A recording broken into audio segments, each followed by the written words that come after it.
Je suis Anna, l'auteure du blog Apprendre les bonnes manières. Dans la vidéo d'aujourd'hui, il va être question de réception et de finances.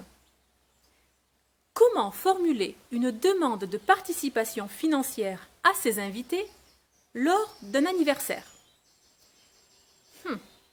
Donc, premier exemple, vous avez 30 ans. Vous voulez faire une grande fête, inviter tous vos amis, votre famille, passer le cap, une nouvelle décade en faisant une fête.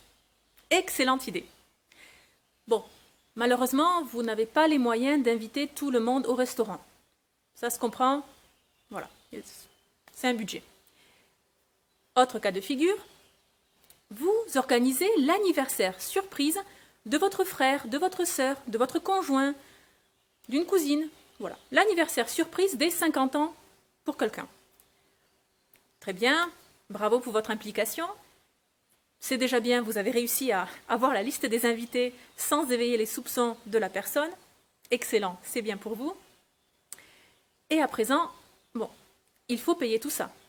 Il est absolument hors de question que ce soit l'élu du jour qui finance son anniversaire surprise.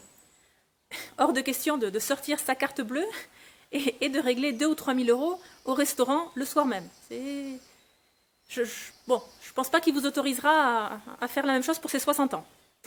On oublie l'idée. Et je peux comprendre que sur votre budget personnel, vous n'ayez pas les moyens de régler un traiteur ou le restaurant pour 50, 60, 100 personnes. Très bien, il faut quand même trouver l'argent. Et donc là, vous vous dites, oh, très bien, nous allons faire participer les invités. Alors, comment formuler ça de façon élégante dans une invitation? Réponse, il est absolument impossible de demander une participation financière à ses invités. Hors de question, jamais, en aucun cas. Une invitation suppose la gratuité. C'est comme ça pour les mariages, c'est le meilleur exemple, et ce devrait être comme ça pour les baptêmes, les communions, les anniversaires, les crémaillères, les barbecues, l'ouverture de la saison de la chasse, Noël, le Nouvel An, etc., etc. Tant pis. Il y a d'autres façons d'organiser tout de même une soirée. Quelques idées peut-être. Première chose, imaginez un système d'auberge espagnole. Chacun amène un plat, une bouteille. Bon, très bien. Ça, vous pouvez très bien le formuler, donc, pas dans l'invitation, mais dans la petite feuille complémentaire que vous joignez à l'enveloppe. Joliment, vous pouvez formuler système auberge espagnole. Très bien, les invités seront d'accord, vraiment, c'est une bonne chose. Deuxième possibilité, vous réduisez la liste des invités. Et oui, je sais, c'est douloureux, mais c'est une bonne solution. Ensuite, troisième solution. Vous organisez une soirée au cidre, par exemple, une soirée bretonne. Voilà. Le cidre ne revient pas, ce n'est pas le prix du champagne ni du vin, donc ça passe totalement.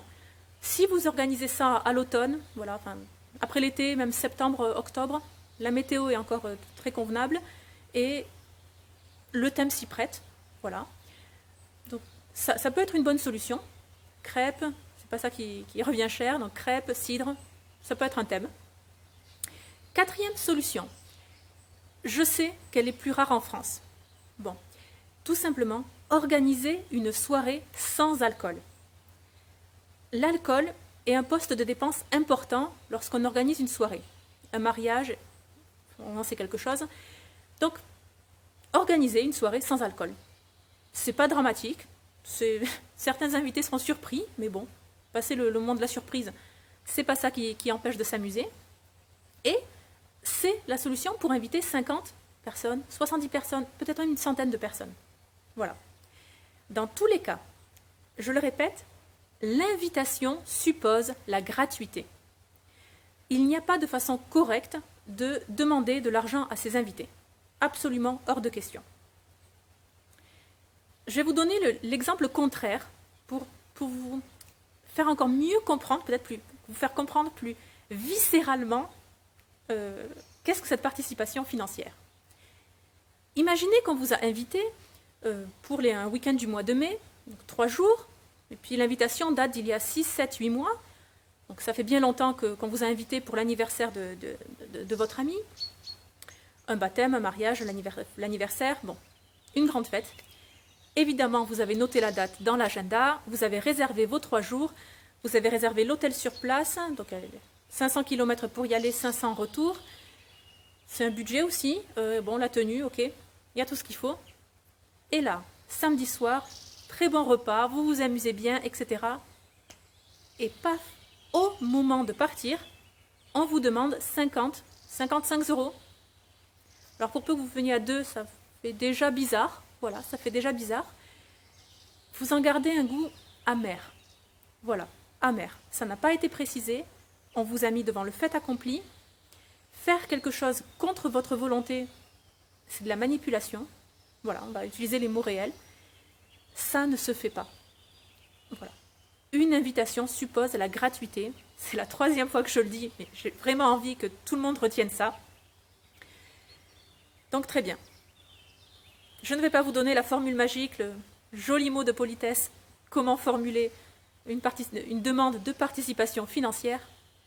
Non, il n'y en a pas, parce que ce cas de figure est interdit par l'étiquette. Allez, très bien. On se retrouve à présent sur le blog Apprendre les bonnes manières. À bientôt!